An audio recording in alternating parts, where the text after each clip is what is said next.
Dr. Zacharias. Good to be with you. Oh, good to meet you too.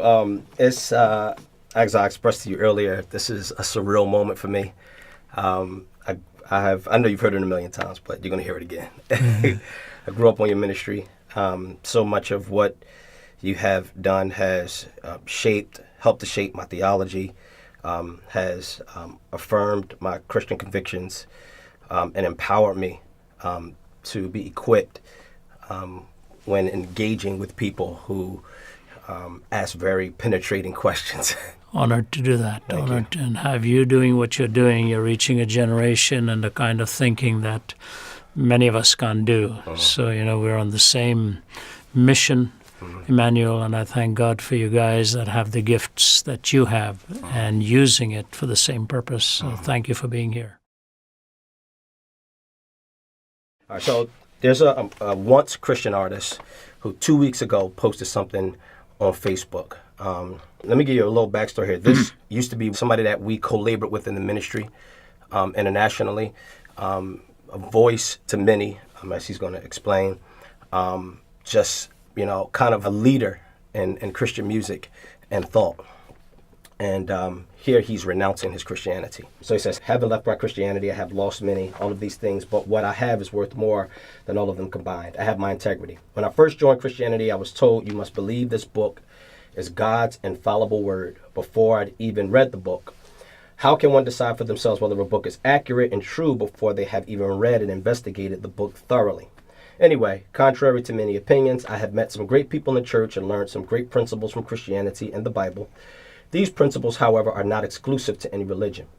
I have experienced Christianity in literally hundreds of contexts, so my perspective on Christianity is quite an informed one. I have met many sincere Christians, both churchgoers and church leaders, and although I have not seen every one of the 40,000 Christian denominations currently in existence, I think I have seen enough to personally make a general conclusion regarding Christianity in the broadest sense. Now, after 20 years of being vocal about the positives of Christian faith, I would like to take some time to be equally vocal about the negatives I have found. Christianity and its controlling dictatorship, its historic blood trail, its plagiarized Bible stories, characters and concepts, the many human errors of the Bible and its contradictions, the brutal nature of its God, its involvement in the slave trade, the Crusades, the Inquisition, the witch hunts, its second-class view of women, its masculinization of God, its emasculation of men, its financial corruption. You get the drift. So, yes, I will go on and I will not be silent. This is a young man who was once a leader, literally for 20 years, that we worked closely with in ministry. And now this is a public statement, which is why I feel the freedom to talk about it publicly. And so many believers, so many Christians, especially young Christians, are reading this and they don't know what to do with what he's saying. Well, sounds to me like he's been reading Richard Dawkins a lot.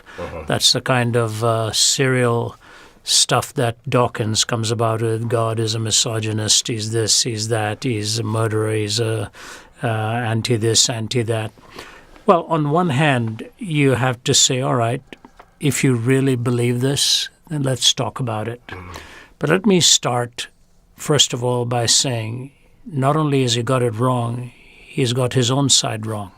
Not just the Christian side wrong, he's got his own side wrong.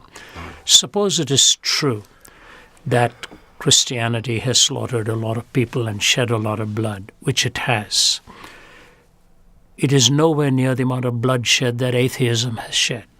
The abandonment of God has shed hundreds of millions more than any religion has shed, right or wrong.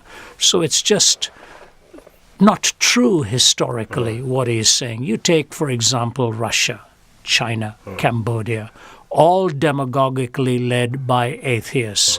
Mao Zedong, Pol Pot, Stalin, Lenin. Stalin did exactly what he did. He renounced Christianity and then proceeded to be a demagogue in his own ideology. You never walk into a vacuum.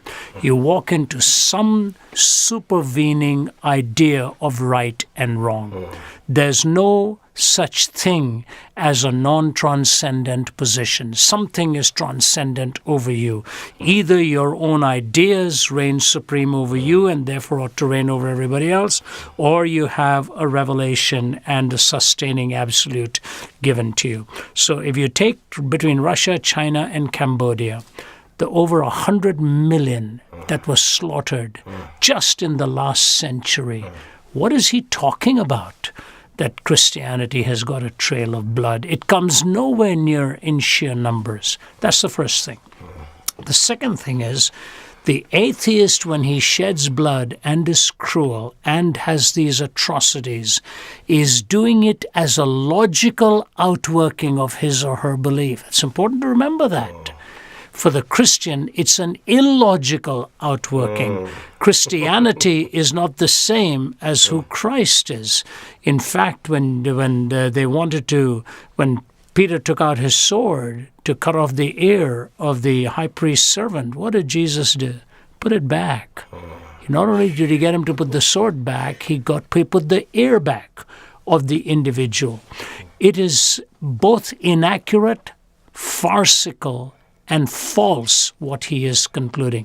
Now, if what he is saying is, look, there is a dictatorial nature here, yes, but that dictatorial nature doesn't come out of a sense of do this or I will destroy you. What it's really saying is if you don't go in this direction, you will destroy yourself. That is key. The love of God is for us, for our sake. And it's, suppose the sheriff of a local county says, you know what, I want you guys to have all the freedom we want. Drive on any side of the road. You can drive on any side of the road you want. Drink whatever you want before you drive. We want freedom. We don't want to be dictators out here. We'll put any pilot in the cockpit. They don't have to have a license. They never have to have flown a plane before, because it's not fair for me to tell them they have to comply by certain rules. That setting will not last more than a few hours, because death will be rampant everywhere. The reason we drive on a certain side of the road is to keep us from running into each other. The reason we have licensed pilots, so that they know what they're doing. When God gives us the law, he gives us for our own benefit. Gives those laws for our own benefit. So he's just got it dead wrong. Now, what he may have right is somebody saying, you just got to believe, even before you read this stuff. No. That's a plunge into the dark. That's more the way politicians operate. They pass bills and then read them later. God doesn't work that way. God is saying to you, come unto me, all ye that labor and are heavy laden, and I will give you rest. It's his story articulated in the Old and the New Testament.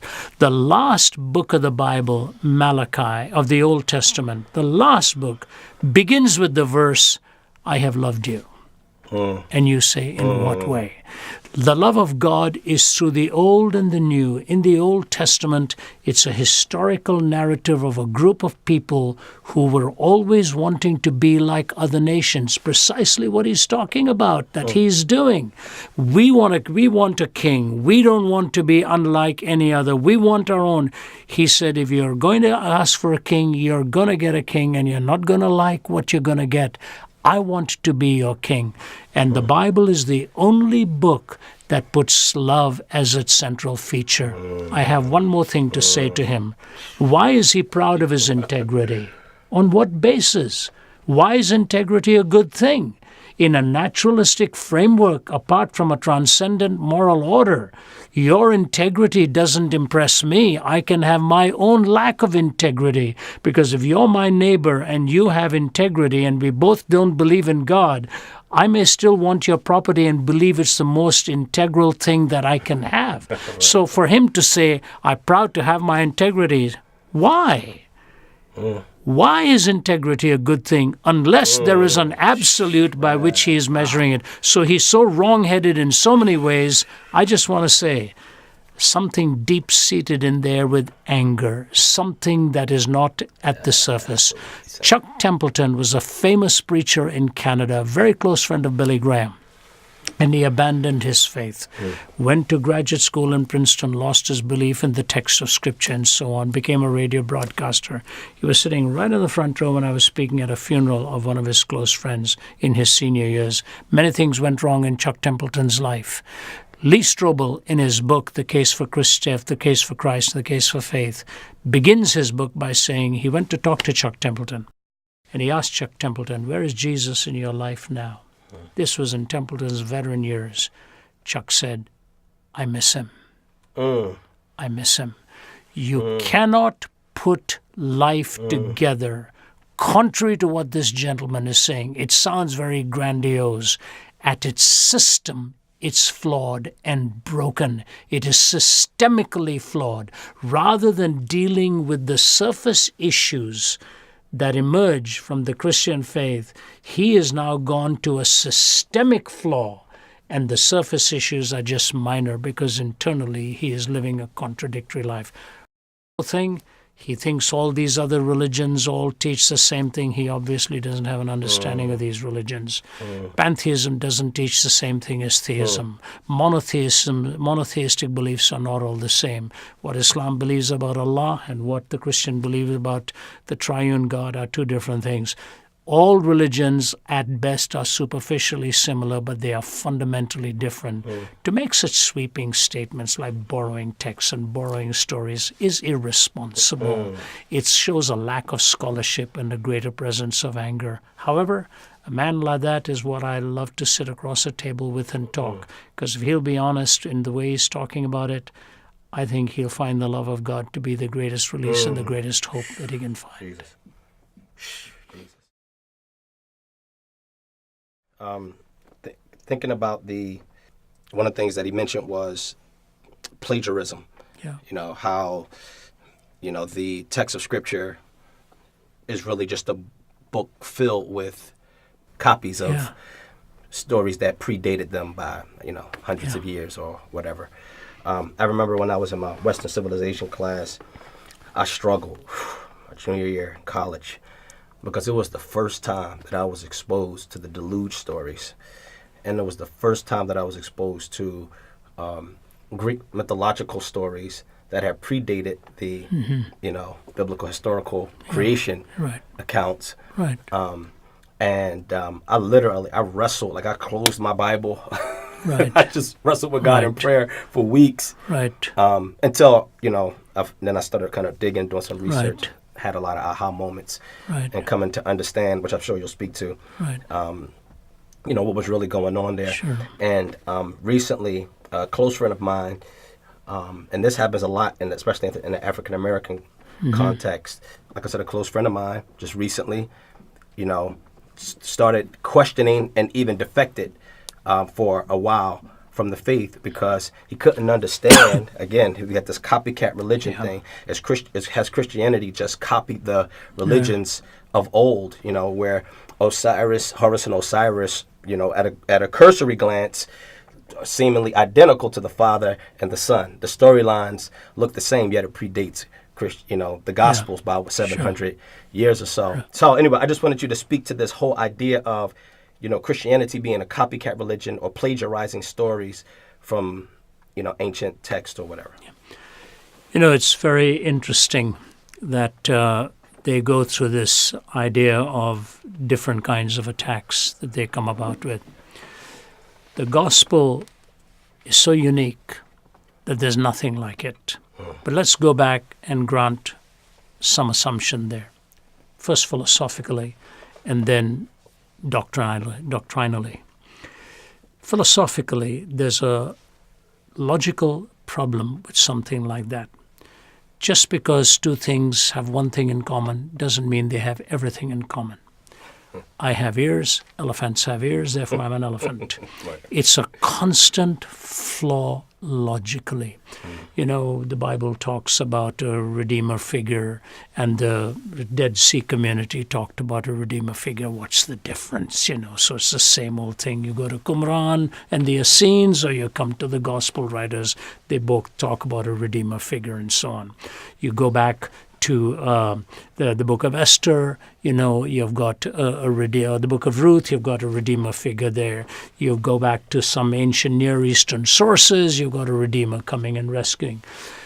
The differences are so drastic in these things that we have to take pause and point out two things. Number one, the Bible said, God who in diverse manners and at sundry times has spoken to us through the prophets, in the last days has spoken to us through the sons. There are diverse manners in which God has spoken, because oral tradition will carry stories. For example, you've got the Latin deity Jupiter. You've got the Greek deity Zeus Pater. You've got the Babylonian deity Dyaus Pitar. These are transliterations of the same word. And when you come into the Babylonian scheme of it, Dyaus and Pitar are very close to the very Hindi language. Daya means mercy. Pitar, from Pita, for father. Why would it be impossible to not have some ideational transfer between cultures when people are traveling, people are carrying messages? Of course there will be. Right. But what is the distinctive? Whether you go back to the Code of Hammurabi, or you go back to various laws that are given to us in ancient times, or you go even to the Greeks who come out with all these ideas of knowledge and so forth, the Hebrews gave us something very unique, and that's where the Hebrew culture and the Egyptian culture came into tension. It was in the Egyptian culture, the monarch was the divine being. Whether you've got the Pharaoh or whether you've got Tutankhamun, you've got all these figures of old that are embalmed and entombed. They were to be the deities. But you come to the Greek culture, you come to the Hebrew culture, and you come to the Judeo-Christian tradition, moral laws are always secondary to your primary need, which is that of salvation. I am the Lord your God who brought you out of the land of Egypt. Therefore you shall have no other gods before me. All these moral frameworks that were given were a means of attaining horizontal or maybe even vertical peace of some sort. This is very contrary to the biblical story. The biblical story says none of these things are really going to transform you or save you. You need first to have the inner being, your inner heart transformed by grace. It is a gift of God. And so when Saul of Tarsus is changed to Paul the Apostle and writes by the encounter with Jesus, he writes in Philippians 2, who being in the form of God, thought it not robbery to be equal with God, but made himself of no reputation, and took upon himself the form of a servant. Being found in fashion as a man, he humbled himself and became obedient unto death, even the death of the cross. Wherefore God also has exalted him, and given to him a name that is above every name, that at the name of Jesus every knee shall bow, and every tongue shall confess that Jesus Christ is Lord, to the glory of God the Father. That was the earliest gospel. That was the hymn in which they sang to each other. There is no Egyptian, there is no Babylonian, there is no Akkadian, there's no Near Eastern source that ever puts that story together the way it is. And you go back to the Qumran community in the Teacher of Righteousness. There is no resurrection in that part of the story. There is just once again a teacher of righteousness who's instructing you in law as to how you may attain the right way and the right path. What did Buddha tell you? Gautama Buddha, who predates a lot of these guys. You're talking about Gautama Buddha over 500 BC. Moral law, four noble truths, four parts, 8 noble truths, and so on. You go back to the time of Abraham, 3000 BC. So you're not just talking about Egyptian culture now, you're talking about this man from Ur of the Chaldees. And what is he looking for? By faith, looking for the answer, whose builder, and the city whose builder and maker was God. He was the man of the tent and the man of the altar, the transitoriness of life and the sanctity of life. If you go to Egypt today, people will tell you things like this. I was in Egypt a couple months ago, and a member in the cabinet of the president says to me in a conversation, he says, you know what? He says, all the nations around us are in a mess right now because of the politicization of religion. All of them are like that. Even as I'm driving in today to talk to you, Saudi Arabia and Iran beginning to draw swords, and the UAE joining together and saying between the Sunni and the Shias. So that's about 600 AD, okay? All these problems began as a succession to Muhammad. The man in Egypt is telling me, why have we been spared? He said, I don't know. But this is where Moses led the people out of slavery into freedom. This is where Joseph was the prime minister and taught the Pharaoh how to preserve, how to protect the people. This is where Jesus came to be protected from the sword of Herod. So he's talking about Moses, he's talking about Joseph, he's talking about Jesus. What are you going back to? About 1500 before Christ. It's millennia before Christ. So people who say these stories are all plagiarized ought to read a little bit of C.S. Lewis, who was an expert in mythology. And he says, when I read mythology, I know it's mythology. So you talk about Osiris and all. Right. He said, when I'm reading history, I know I'm reading history. So you take 1,500 years before Jesus, the prophetic schema. You take the book of Daniel, from Daniel 8 to 11, the specific prophecies of the kingdoms that were going to come, ultimately to Greece, and the division of Greece into four, the blending into two, the Ptolemaic and Seleucid, and the emergence into the Roman Empire. This is not mythology. This is specific pre-written prophecy in history. Let's go. So exact, you see. So these are the stories that I think the Bible is a book of history. Yes, it's just a very reckless and, pardon my using the word, a sophomoric dismissal of the historic facts of the Christian faith.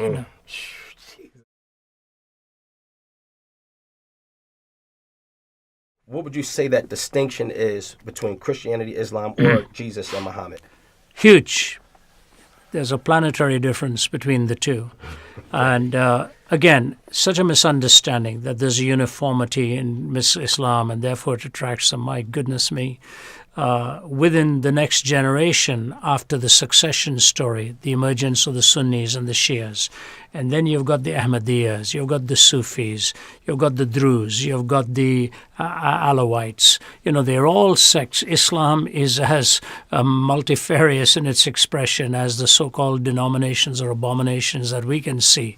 It is simply not true that Islam is monolithic. But let me issue a disclaimer right from the beginning. When I talk about Islam, it's one thing. When I talk about Muslims, it's another thing. I'm sorry, real quick. What is monolithic? Monolithic meaning all saying the same thing. Okay. It's just the same story, same. It's just simply not true. There's a lot of diversities within them. The whole idea of the difference between the Shias and the Sunnis is the case of succession. Was it really the custom of Muhammad and the Hadith, or was it Ali who really was the progenitor of Shias? And so they even have different festivals and celebrate it. That's exactly what's going on right as we speak. The main force of Sunnah in Saudi over against the Shia in Iran. Now, one of my colleagues, Nabil Qureshi, is a Muslim convert. Nabil comes from an Ahmadiyya background. Their Ahmadiyya methodology was much more rationalistic and debate-oriented and so on. Why did he leave Pakistan? I talked to his father, who's still a Muslim. I said, why did he leave Pakistan and come to the United States? Persecution. Persecution of the Ahmadiyyas by the Muslims in Pakistan. So he comes to the United States to escape persecution from an Islamic culture. He joins the Navy here and for over 20 years has been in the U.S. Navy. Now tell me, which worldview has shown him more benevolence and kindness? His own worldview of Islam, where he was threatened, or here the world living under the Judeo-Christian orb and under its blessings, and they not only welcome him into the country, they put him in the Pentagon. He's working in the U.S. Navy. That alone tells you the world of a difference with which we live. And so when they say we don't really follow Muhammad, I'm not quite sure what they mean. they have to believe in him because the Quran is his only miracle, they say. So the revelation and the recitation of the Quran came from him. So when they say we don't believe in him, what are they saying? They don't believe in the Quran? If they don't believe in the Quran, then they're really not believing in Islam. They're creating their own sect in the process.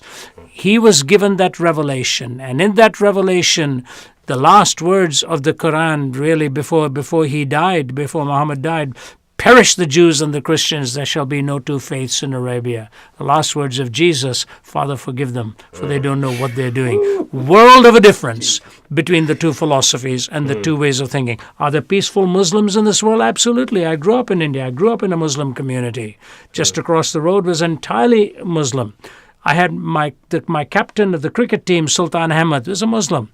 Were we getting along? Of course, peaceful. But is Islam itself a peaceful religion?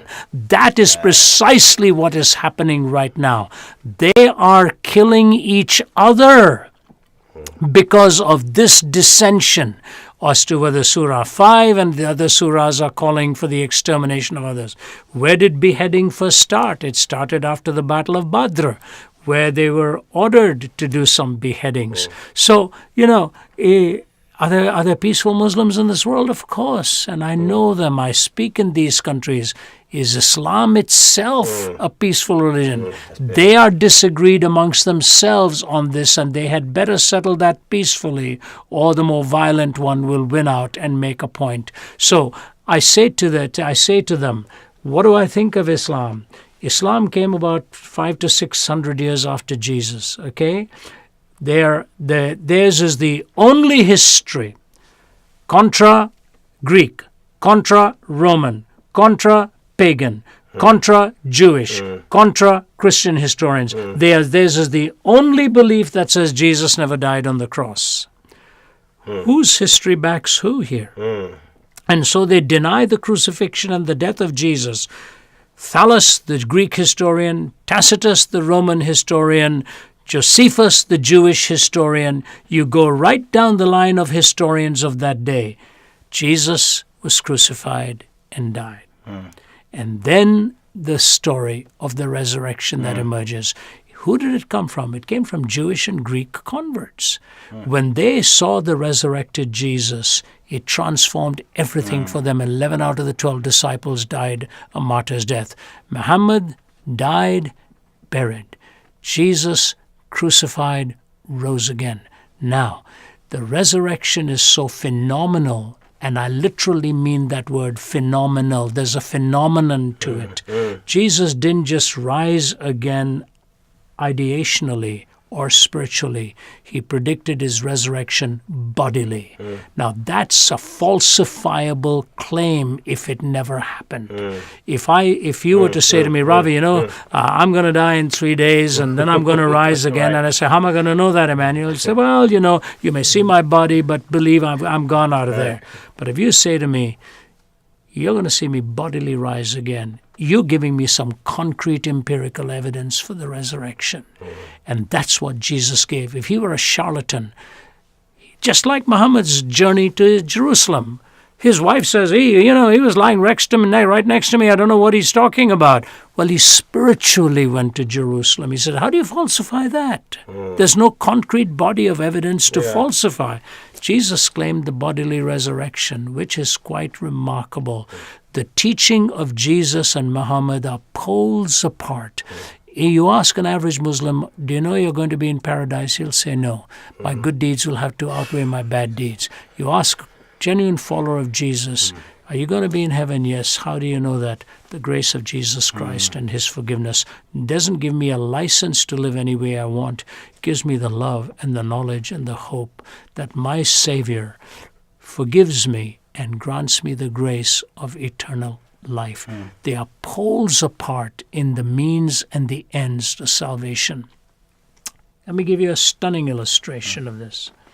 I was talking to a man in Israel who is involved in picking up evidence for suicide bombers. And he told me, he's not a Christian man. He's from the Jewish faith. He looked at me and he said, Mr. Zacharias, you're a very bright man. No, intelligent man, he said. He said, let me tell you something you don't know. He said, one thing you and I agree on, that our faith ultimately wants to lead us to communion with God. Am I right? I said, okay, I'll grant you that. He said, when a suicide bomber's body is picked up, most of them will wear a lead girdle around the midsection to protect that which they want to use when they get in paradise. He said it's a physical religion, a material religion. We are completely different in our faith to each other. So what I say to you, is there a difference? Yes. Jesus. Are we commanded to love them who disagree with us? Yes. Are we commanded to interact with grace and courtesy? Yes. Are there peace-loving people in that belief system? Yes. But is the belief itself peaceable? They themselves don't agree on that, and that's why we are seeing the problem in the Middle East today.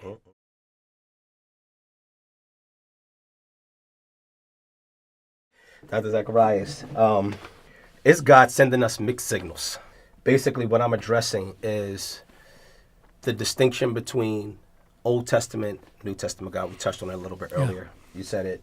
Richard Dawkins, and I had that quote here. It says, the God of the Old Testament is arguably That's the one, the most unpleasant character in all fiction. Jealous and proud of it, a petty, unjust, unforgiving control freak, a vindictive, bloodthirsty, ethnic cleanser, a misogynistic, homophobic, racist, infanticidal, genocidal, filicidal, pestilential, sadomasochistic bully.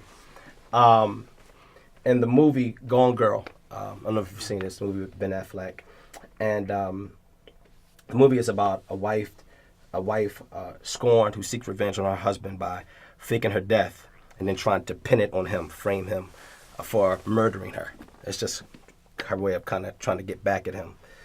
When he's talking to his attorney, he's just describing, the vindictive actions of his wife and what she's trying to do to him. And his attorney responds to the description of his wife and says to him, oh, kind of like God, right? And Ben Affleck's response is, yeah, Old Testament God. That's when people delineate between the Old Testament God and the New Testament Christ, the New Testament God. And basically, the Old Testament God is everything Richard Dawkins said, and the New Testament God, which is Christ, is loving and hugging babies and feeding folks and, healing the sick and raising the dead. He's kind and nice and meek and humble and gentle. What do we do with this? Is this a contradiction? William Blake used to talk about a thing called the fearful symmetry. And his poem is, Tiger, tiger, shining bright in the forest of the night, what immortal hand or eye has framed thy fearful symmetry? You can look into the eyes of a tiger and see majesty. You can look into the eyes of a tiger and be terrified. And that's why I think Aslan, rightly named by Lewis in his Narnia Chronicles, says, is he good type thing, and but he is safe. Justice is the firmest pillar of good government. You cannot have a God who is also unjust, and justice demands measures that sometimes we will never really be happy with. When they talk about Old Testament God, I'm going to have to ask them, which God? Isaiah, Jeremiah, Lamentations? Because when I read Isaiah, he says he was wounded for our transgressions and bruised for our iniquity, and by his stripes we are healed. In his name all oppression shall cease. Where he commands people to love those who they want to despise. There was nobody that the Jew despised more than the Samaritan. It all came out of being a mongrel nation after the northern kingdom had fallen and the Assyrians had taken over. And here then comes the message, whether it's in Isaiah, where the Ethiopian eunuch is reading of Isaiah, and we were told, in Acts about the Ethiopian eunuch reading Isaiah. Why would a eunuch from Ethiopia have turned his luck, asked Philip to baptize him, if he saw a God of hate and a God of marginalizing others? Absolutely not. We are told about the Savior who is going to come. We are told about loving our neighbor. We are told about the Good Samaritan story who becomes the hero. We are told about the Samaritan woman who becomes the first evangelist to the Samaritan people. Jesus is correcting their perception, which was driven by ethnic prejudice. He says, you do not know the scriptures. You have no understanding of the scriptures. When you look at the genealogy of Jesus, you've got a prostitute in there. You've got unlikable people in there. You go back, and out of that came the seed and the promise of Abraham. Abraham was not that good a guy, He messed up quite a bit. You see the same in the patriarchs. But you see David in how he messed up. Well, really? David messed up and is forgiven in grace. That's the God of the Old Testament. He should have been trampled underfoot with his skull, because he stole one of his soldiers' wives. It's just nothing more than what I call skimming the surface theology. It's sad that people make caricatures. As somebody has said, any stigma can lick a good dogma. And as for Richard Dawkins, and my question to Richard Dawkins would be, what's wrong with being all of that, Richard? What's wrong with being misogynistic and prejudicial and all of that, unless you believe there's a moral law? And as a naturalist, how do you arrive at a moral law? The only reason he even makes those words meaningful is because he's going by an absolute, what he is actually surrendered with one hand, he takes back in the other. They use an absolute to debunk the Christian faith, and then when they go back into their own ways, they actually tell you there are no such things as absolutes. But they use a measuring tool which they should have disavowed right from the beginning. So all that condemnation assumes something they do not have the luxury of assuming. Yeah.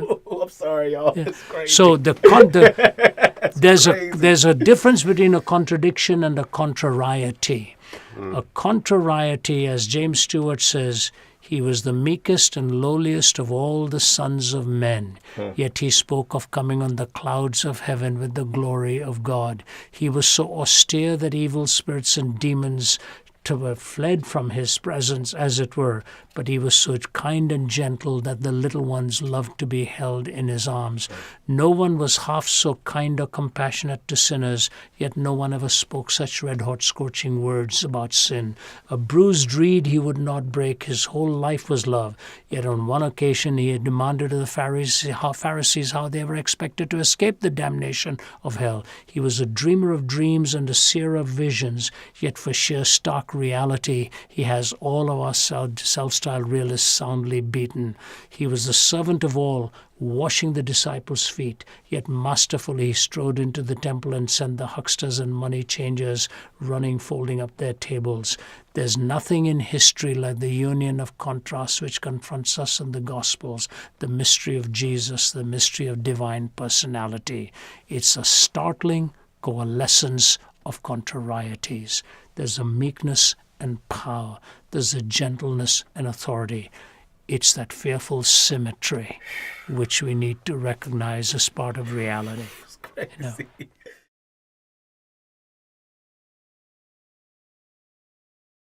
In hip-hop, there are a couple iconic figures in hip-hop. And in hip-hop culture, by and large, nobody goes to hell. At our funerals, sometimes it's shootouts after the funerals, literally. Like when gangs have funerals, there's sometimes, gangster activity that takes place, right after the funeral. They come out and kill each other. And that very same funeral, the pastor will say, and we know that such and such is in a better place. I'm saying that to say that nobody goes to, I don't think anybody really believes in heaven. Everybody believes in heaven.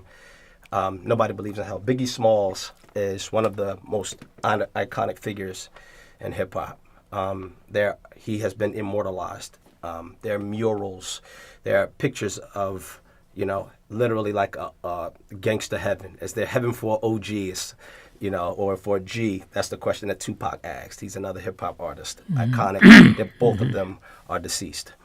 Biggie Smalls said in his song, it's on the Ready to Die album. He says, I don't want to go to heaven with the goodies. I want to go to hell with the dudes in black hoodies. Yet, anytime anybody talks about Biggie Smalls, anybody raps about Biggie Smalls, it's always, see when we get up there big, Yeah. All the pictures where he's immortalized, he's in heaven. The same for Tupac. Tupac said in an interview, he was asked about heaven and hell. He says, I don't believe in hell. I believe that what we're suffering right here in the hood, in the projects, in the just life in general, having a hard life, this is hell. We're living in hell. I believe in heaven, but I believe that we're living in hell. And so I'm saying all that to say that in our culture, people don't really believe in hell. And I wanted to address this because I think it's so important. It's hard to talk about. You look at what Francis Chan has done talking about it. You look at even what C.S. Lewis. He said if I could get rid of it, I actually would.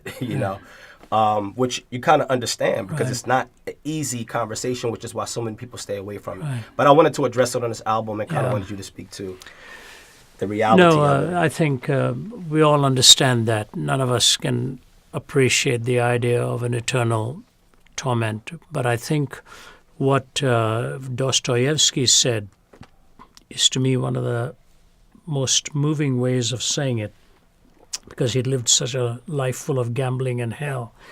He said, to me, hell would be a place with the inability to love, where I cannot love. He said that would be hell. Now, why is it that those who today cry out for justice in the inner cities, where they feel so much hurt and pain, and one of them gets full of bullets, why do they cry out for justice if justice is not a good thing? We cry out for justice because we believe it's a good thing. And when we're on the wrong end of a decision, we want justice. It is not a case of Old Testament God or New Testament God. If somebody hurts my family member and does damage, I will be at the door of the court of law every day till justice is done. And so a young man who gets killed or whatever, the people are out on the streets, they're calling for justice. Justice is a good thing. If it is not a good thing, evil has conquered.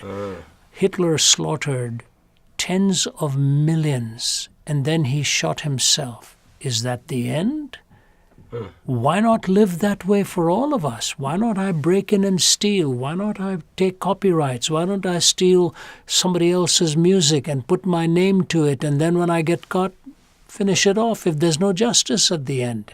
If I just am going to go to heaven, it's an irrational distribution of responsibility. It sounds good. C.S. Lewis said there are two kinds of people in this world, those who bend their knee to God and say to him, thy will be done, and those who refuse to bend their knee to God and he says to them, thy will be done. So you either have it God's way or you have it your way. I would sooner believe the words of Jesus than the words of Tupac, because Jesus lived a perfect life and alerted me to the reality of heaven and hell. What we wish and what we pronounce has to be based on what is true. If I didn't, I'll tell you this, Emmanuel, if I didn't believe in the reality of hell, I don't think I'd be in this ministry.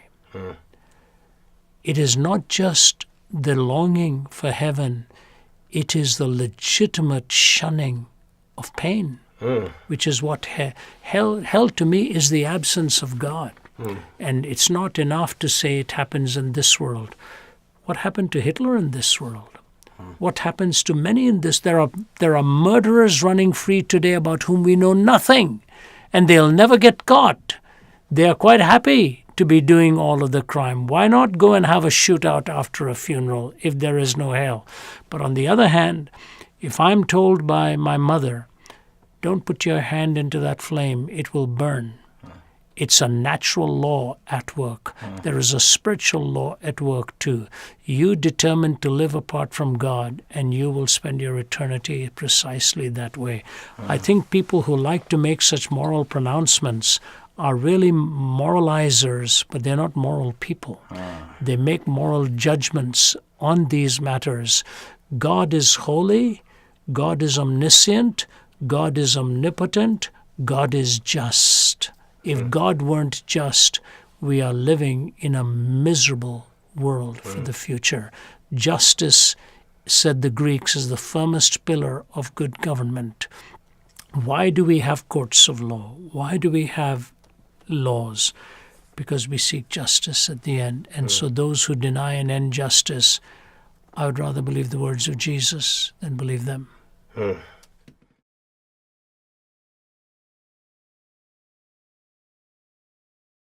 Does the church have the right to judge with all of our indiscretions, with all of our foibles?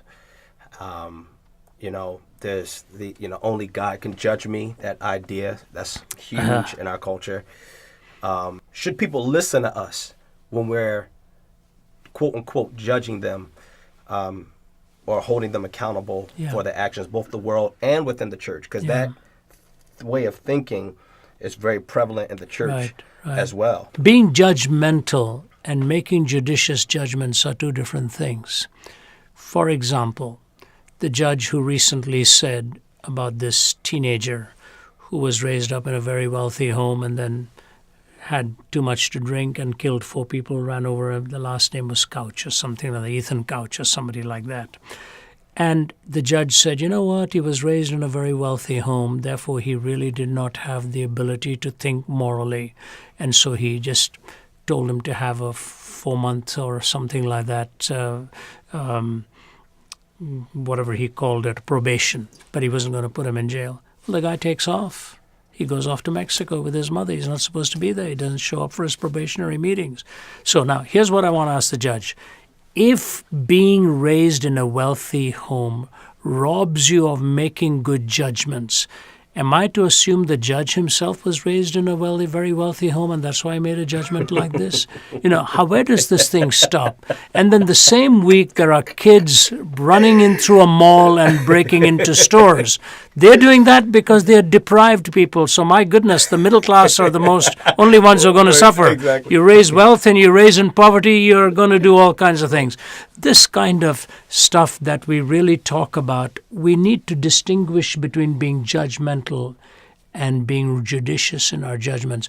But the book of Romans tells us that we are to judge ourselves.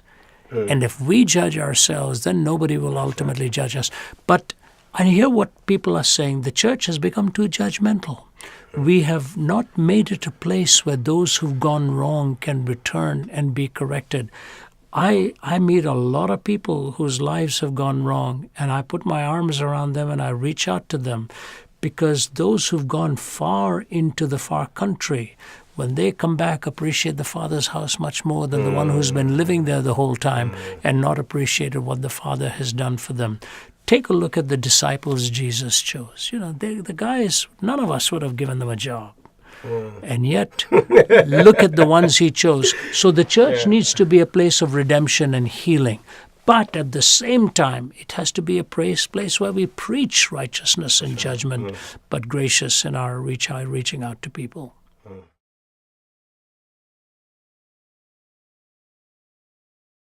I was talking to Sanj, and we were just briefly swapping, stories. And I was telling him that, something like 6 years ago, almost completely ruined my marriage. So I'm super grateful for God's grace. And I feel like one of those, one of the ragtag, part of the ragtag bunch that should not have been elected to, turn the world upside down. But God restored my marriage in such a phenomenal and such a beautiful way that now I love to tell the story of the resurrection and the glory now that people get to witness, and that we witness even every day within our own relationship. What would you say to just this entire generation, Dr. Zacharias, because my wife and I are always talking to people who are just quitting, and I almost did, so I get it, but they're just quitting on marriage. It's just not working, or irreconcilable differences, or consciously uncoupling, or, just because of disagreements, I guess, for the, hardness of their heart. Whatever. What would you say to this generation? Well, if we allow Hollywood to define love for us, we're in trouble. For them, love is romance. Yes. Very seldom do you really understand what love is by watching a movie. It's all about boy meets girl, There's either I used to give poetry before us. Slippery ice, very thin, pretty girl tumbles in, saw a boy on the bank, gave a shriek, then she sang, boy on hand, heard her shout, jumped right in, pulled her out. Now she says, very nice, but she had to break the ice. Love is swell, it's so enticing, it's orange gel, it's strawberry icing, chocolate roost and roasted goose, banana pie and ran something. Love's all good things without a question. In other words, it's indigestion. That's the way we begin to get the confusion. All these nice things. My goodness, when my brother was dying at the age of 7 or 8, I forget, he was very young. We were all tired because it had taken so long, and then the doctor said he didn't expect him to survive the night. So my dad just bundled us up, I'm talking about in Delhi, took us home. And we were all at home, and my mother said, no, I'm not coming. My brother was not really conscious. He was a little boy. My mother sat by his bedside through the whole night. Okay? She hasn't slept for days, keeping watch over her son. And then in a staggering way, her head bobs and weaves. She had obviously dozed off. And she opens her eyes and she sees color back in my brother's cheeks. Long story. He survived the night. My brother is today in his 60s. He's a surgeon in Canada. My mother sitting by his bedside keeping watch over him. We don't think of those moments, We only think of romance and love. When you become a parent, you get to see the heart of God in a way you probably never get to see the heart of God, because you will do anything for your kids. So I say that's the best indicator of what love is. Love is commitment and sacrifice. You sacrifice your own desires and you surrender. But the thing is, we use just one word for love. The Greeks had 4 words. Agape, phileo, storge, and eros, okay? One is friendship love, one is protective love, one is romantic love, but it all hangs on the peg of agape, God's love. So the only way to define love is to find the definition from God, otherwise we don't have it. So to try to define love, the reason we are confused is because we start with our experience and then try to find a norm. No. You find a norm and then put it into your experience. That's the way it is. It's like the past president of Columbia Bible College. He and his wife was diagnosed with Alzheimer's. And how he just stayed faithfully, canceled all of his meetings. Robertson McQuilkin, he's written a book about it. He canceled all of his travel, canceled all of his meetings, and spent the last several years, several years just taking care of her. And people said to him, what a sacrifice. He said, what a privilege that I had to be able to love my wife like that. So we have to define love in terms of who created us. That's how we define it. Otherwise, we never get to the right definition. So how do the marriages work, for those who are not believers in Christ? How do those marriages, the ones that do survive, how do they make it then, if it has to be rooted in Christ, love? Very difficult for them to make it because they have no definitions. If they do survive, it is in spite of themselves. They are living better than they know. Because for them, love is dispensable. It is not. It is theoretically a relativistic world makes love dispensable. An absolutist world says no.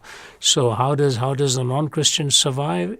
They survive by living better than what their philosophy legitimizes for them, and they actually are covertly expressing God's love without even realizing it.